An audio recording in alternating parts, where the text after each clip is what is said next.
Questions. How many questions are like circling around in your brain and taking up so much space?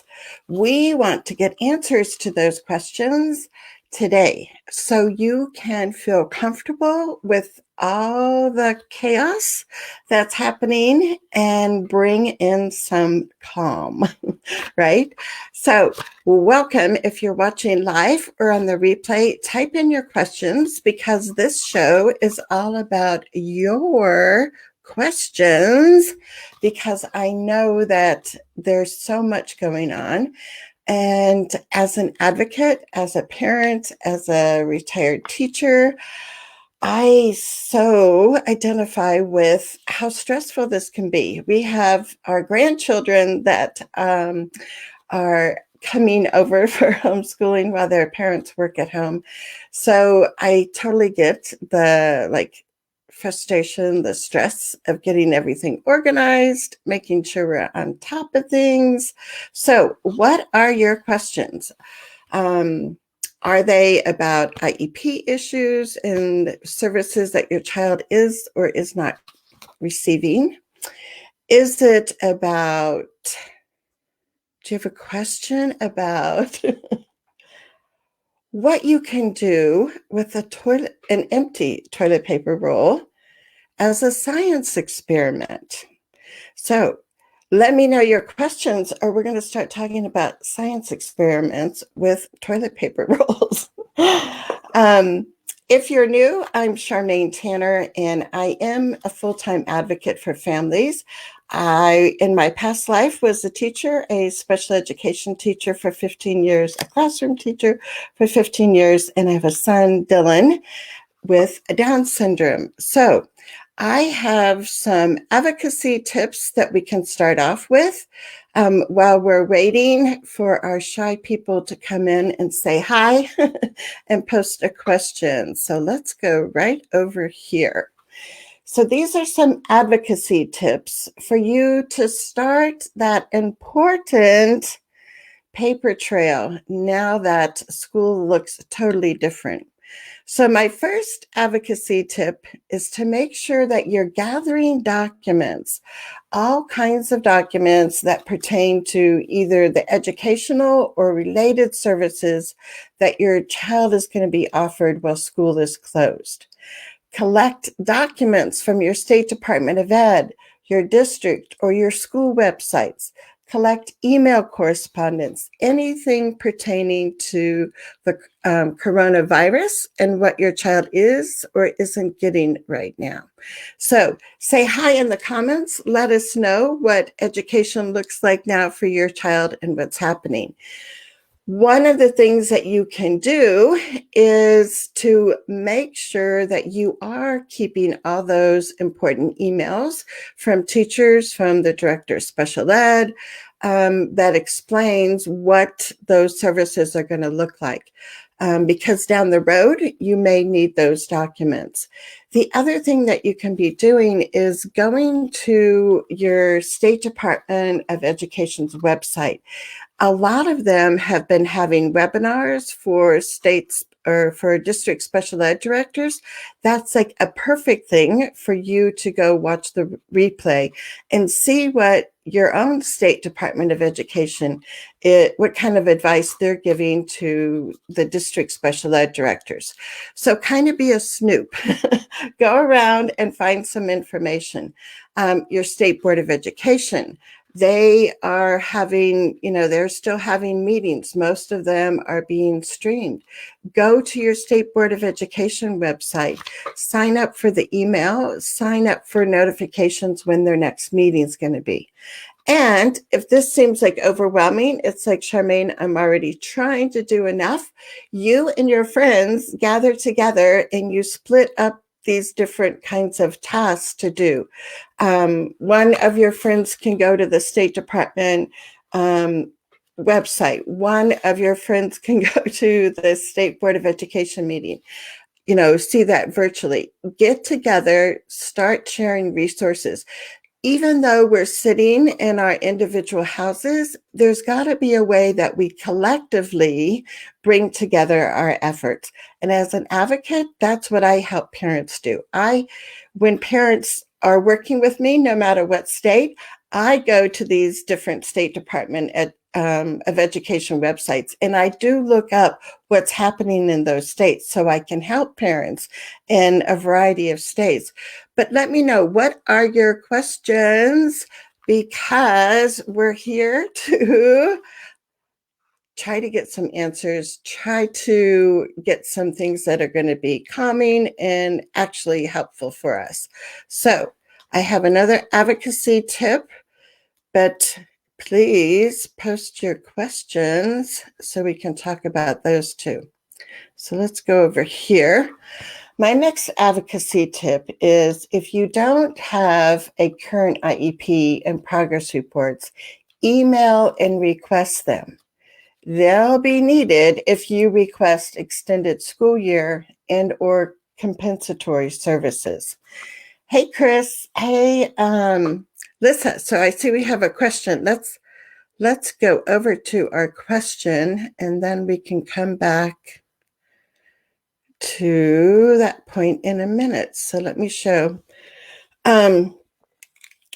Chris says, my school district is giving new second grade general ed instruction, but only review of special ed instruction. There have been no modifications to general ed materials, nor has he gotten general ed instruction for most of this year before closures. Special ed teacher is saying to try general ed work, but I have no clue how to bridge the gap between what he knows and where they are. I asked for a clear plan to work with him on Monday, but have only gotten, we are changing things next week. So Chris, what state are you in? Hey, Anita's here from Virginia. And Alyssa's here from Idaho. So Chris, let's tackle this. So my guess is your son is in second grade. So this like takes up my whole picture, right? You're getting the second grade general ed teacher is sending you new curriculum for your son to work on. Special ed is only reviewing past instruction, and there's not been any kind of modifications.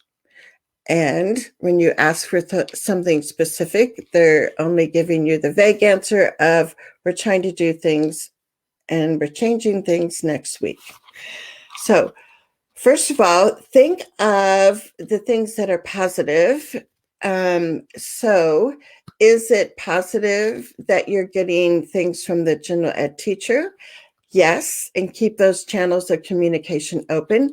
The positive is they see your son as a second grade general ed student. Now, the flip side of that is, unfortunately, the special ed teacher isn't making modifications to all that general ed work you're being given. And I'm finding this a lot. I was just talking to a mom yesterday about this. She's getting all kinds of, work from the general ed teacher. None of it's being modified. So that's why you need to make sure you go back to your IEP, read what's in the IEP, especially for accommodations and modifications.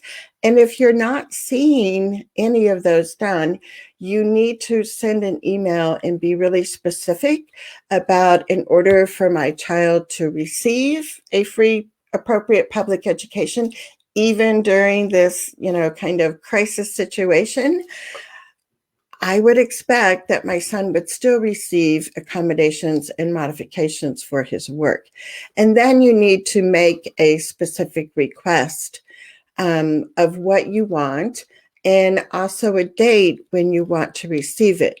Now, the mom I was talking to yesterday, she's talked to several, she's written several emails, still not getting much specific ideas from the special ed teacher.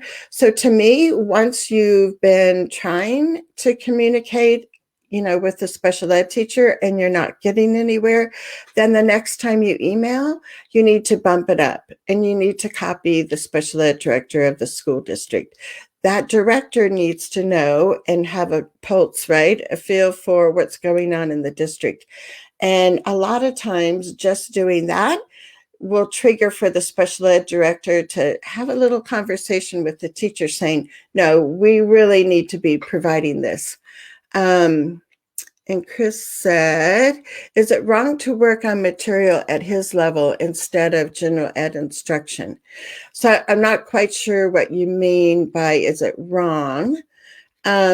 Because ideally, what we want teachers to be using the general ed curriculum, the general ed assignments.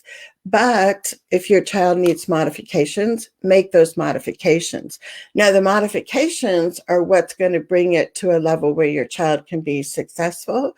But you're starting with, in your case, Chris, the second grade curriculum, the second grade general ed assignments, but they're being modified for your son so he can be successful. So during this time when your children are at home, if you're getting work without any kind of accommodations, then refer back to the IEP and say, when I look at the IEP, I see it lists, that he'll have less choices for multiple choice, questions. When I see this work from general ed, that accommodation isn't there. So you want to be as specific as you can. And Chris says, not really. They're sending videos only of instruction. They keep pushing him out of classes prior to closures.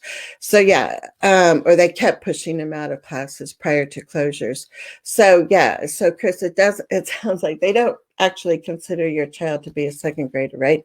As far as a general ed student first. So yeah, I mean, any kinds of disagreement that you were having before the closures kind of get amplified now that there's a closure.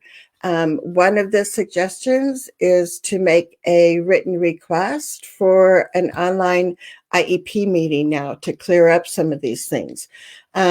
Because if you're not being successful back and forth with email, again, then we need to try another strategy, and that could be having an online IEP meeting this spring. And I was looking, I think Anita had a question, so let me find that. Here we go. Curious to know about your son Dylan being included throughout his education. Did he receive a standard diploma? Did he get accommodations in general ed to work on IEP goals? Trying to rethink what I would like to have happen in high school. It appears all self-contained classes in special education. So let me get a drink of water here. Yeah, so Dylan is 31 now. It's like, what?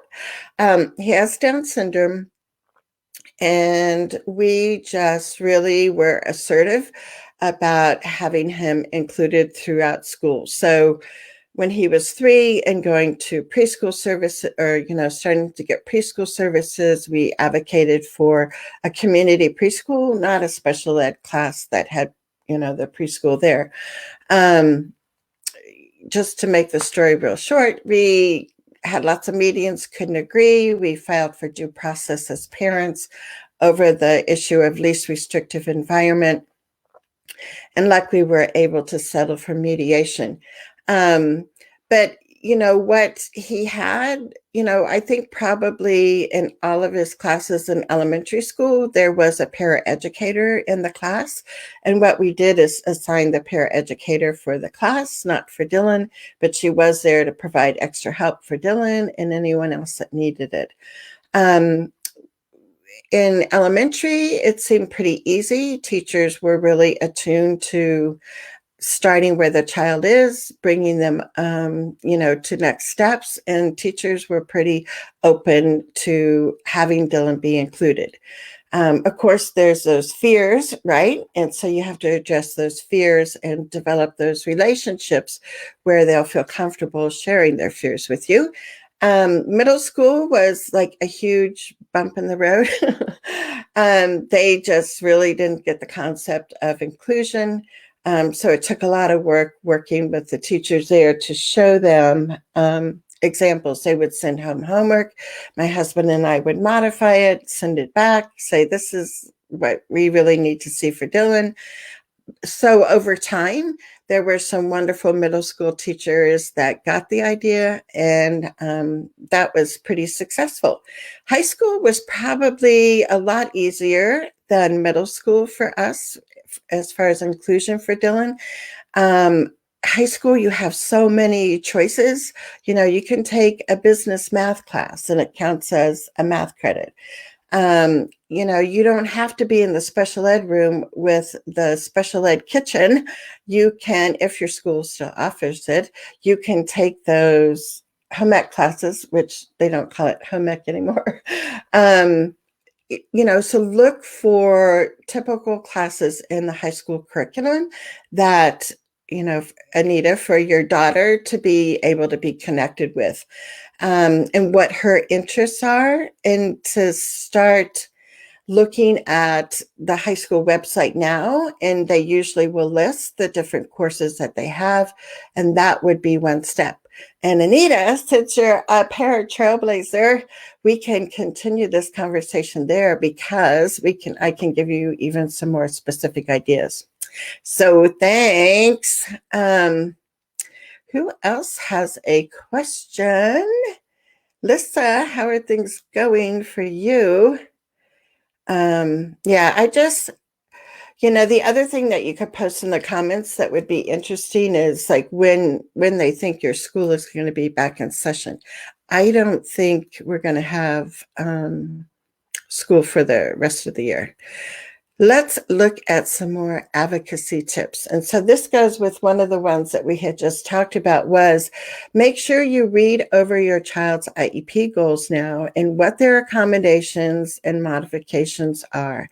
And then email the special ed teacher, and if you need to, copy the special ed director, and request assignments or activities that have the needed accommodations or modifications.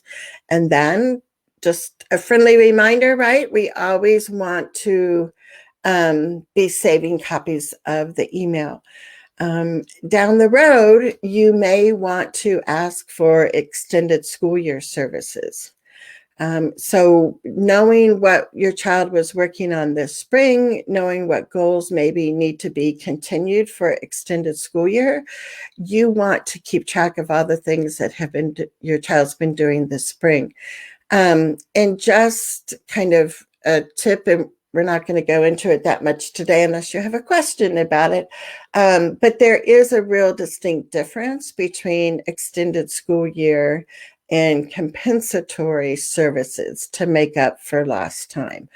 And so I think your paper trail, your documentation is going to be super helpful if later, like this summer or in the fall, if you look at asking for compensatory services, that paperwork is really going to be helpful for you.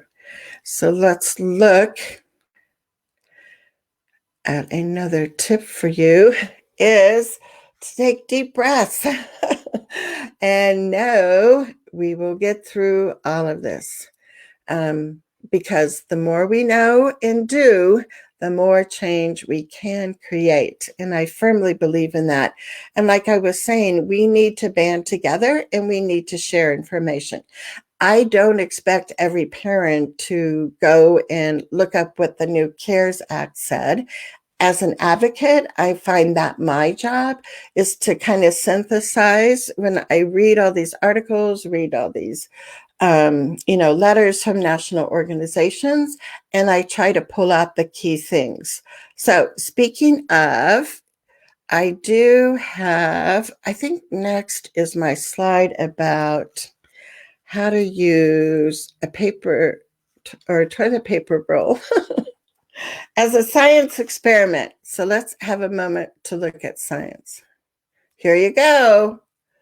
You have seen it here. Oops, I didn't show it to you. So look, a science experiment. On Monday, you just poke those toothpicks in, pretend like it's an avocado seed, put it in water, and look, by Saturday, look what is starting to sprout right here. So,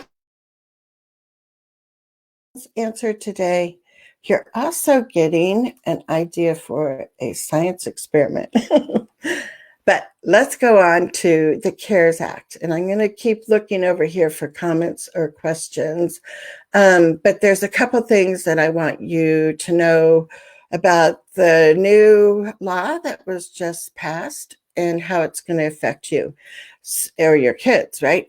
So the best hope, the best things that I saw from this was there is a sentence in there that I highlighted that says, nothing in this section shall be construed to allow the secretary to waive any statutory or regulatory requirements under applicable civil rights laws. So this is, to me, kind of the sentence that we're going to be holding on to. So when we're looking at waivers that the Secretary of Education can grant, it can be a little scary at first. But there are some provisions in place. I think so our kids will hold on to their IDEA rights. But we know none of this is guaranteed, right? So we have to be vigilant with what's happening. So let me show you a couple more specifics. Let me look and make sure if we have any new questions. Okie dokie, let's go over here. So the other shining moment for this is, oops, I keep forgetting to go back here, is when a state Department of Ed or a local, school district or an Indian tribe, when they apply for a waiver, they've got to also put in writing how they're going to work to mitigate any negative effects, if any, that may occur as a result of the waiver. So there are some shining moments of hope in the CARES Act, I think, for us to feel a little bit more assured that our kids will maintain their rights. However, there's still, I think it's still something that we want to keep on top of, right? So let me show you the next one. The other thing is, each state, or local district, if they apply for a waiver from Betsy DeVos, they need to post that on your state website, the waiver that they're requesting, and have it open for public comment.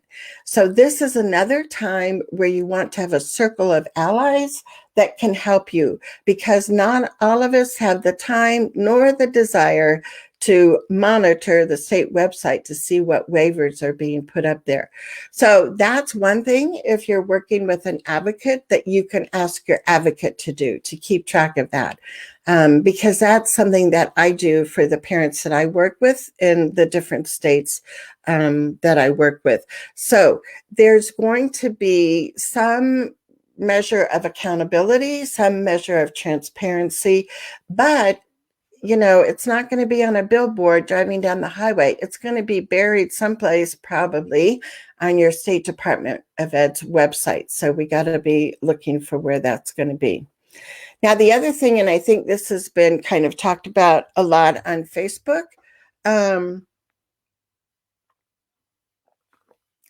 but once the Secretary of Education grants these kinds of educational waivers, within 30 days, the secretary has to publish a notice of her decision, And including in that notice, they have to say which waiver was granted and the reason why it was granted. And this is going to be in the Federal Register and on the website of the U.S. Department of Ed.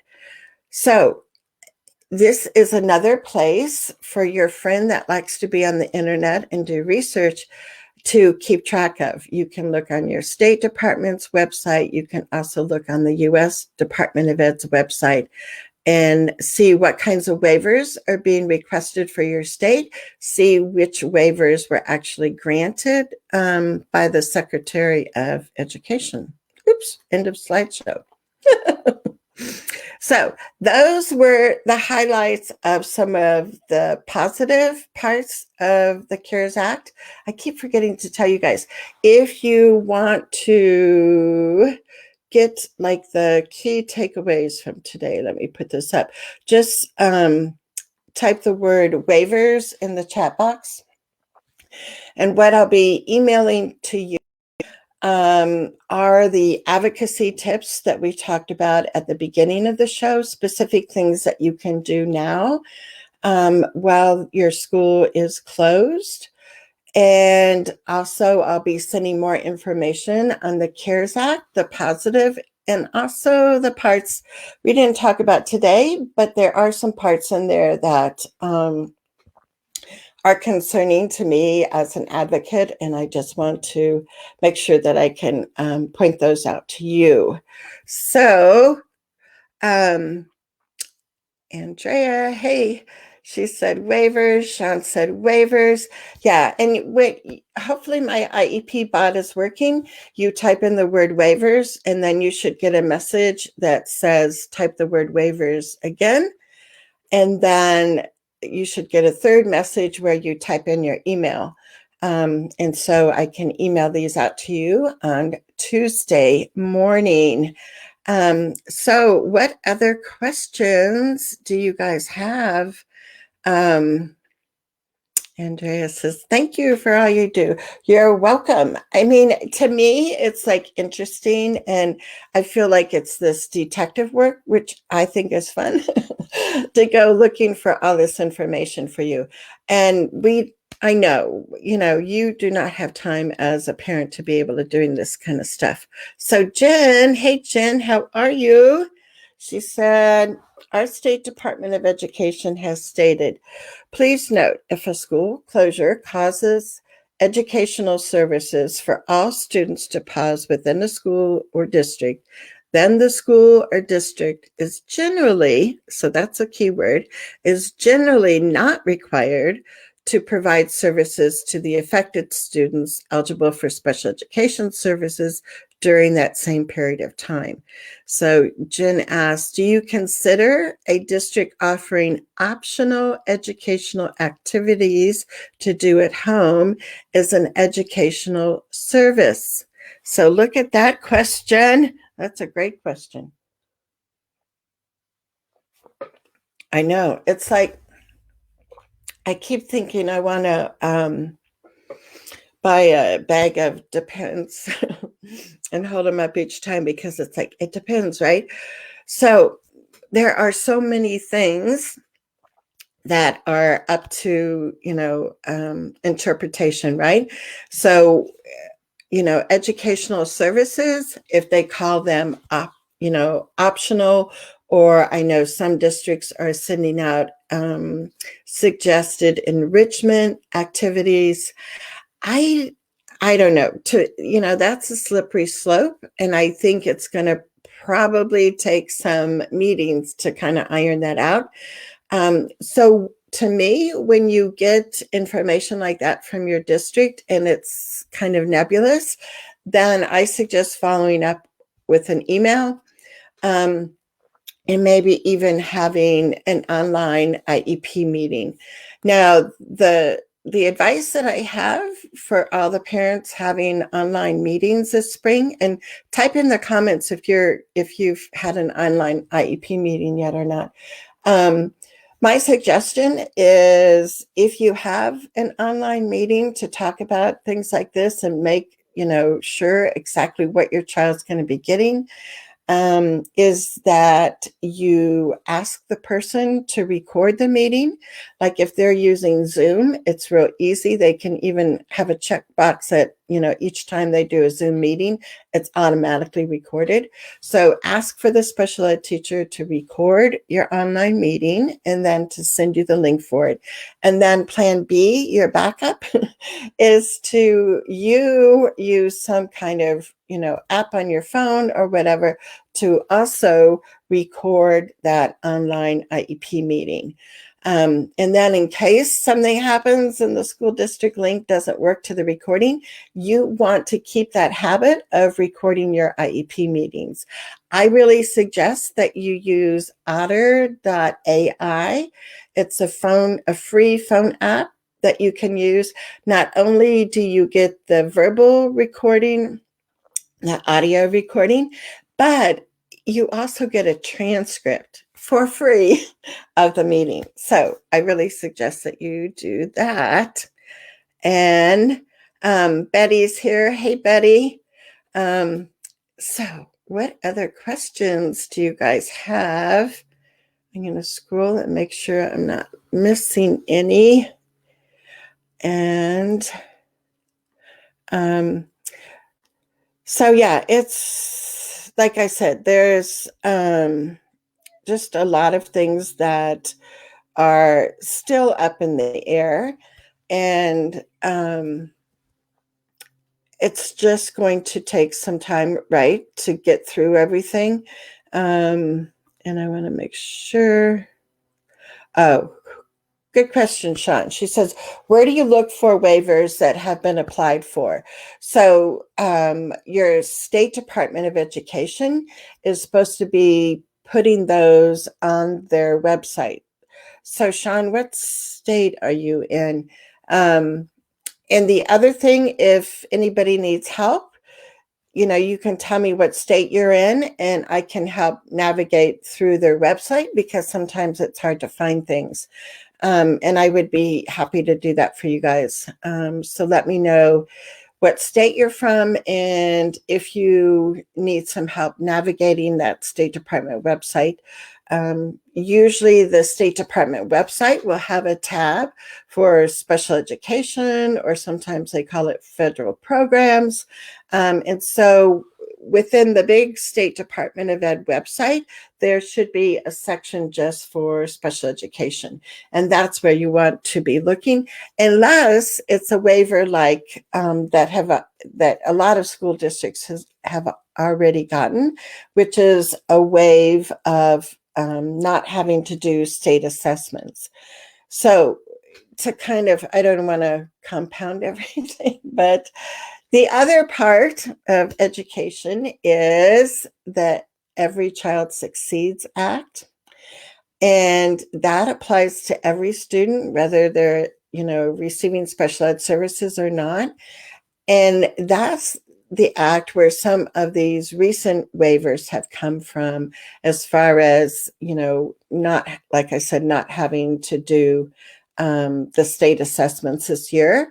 And also, under different education laws and regulations, for states to show improvement, they have to do the state testing. Those have pretty much been waived in all the states. But yeah, so go to your State Department of Education website and then go to the special ed tab, and that's where they're supposed to be posting. So Sean says she's from Illinois. So when we get off our call today, let me know if you're having any difficulties finding that, and I can help you out. Okie dokie. So what else is going on? If you want to receive the key takeaways and some other resources from today, just type the word waivers in the chat box.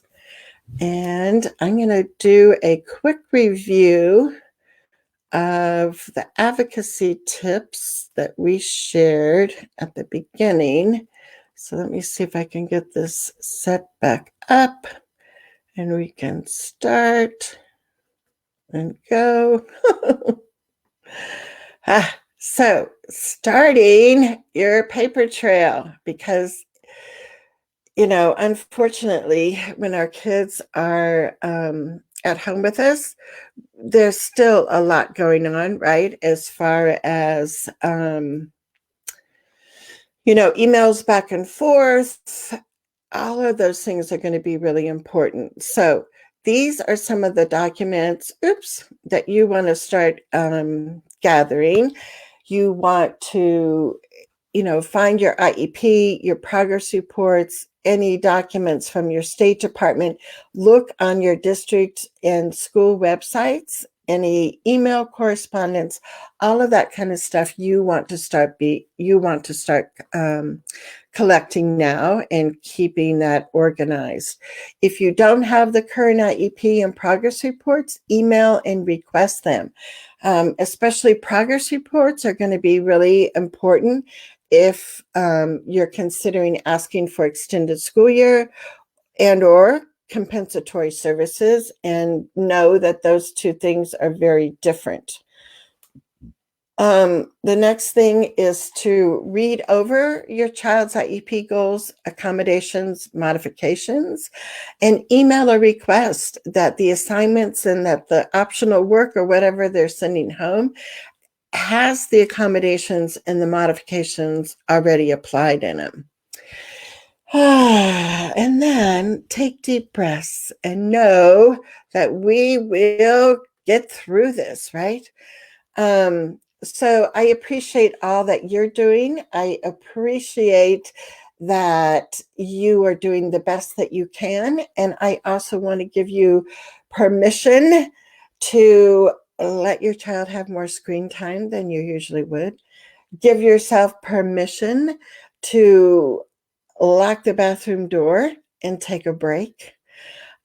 We are all struggling in so many different ways. And if there is a way in your educational struggles that I can help you as an advocate, please reach out. Post additional questions that you have here in our Facebook page. And we will see you next week. This is our weekly show. We do every Thursday at noon Mountain Time. And so until next Thursday, take care. And we wish you a wonderful, relaxing weekend.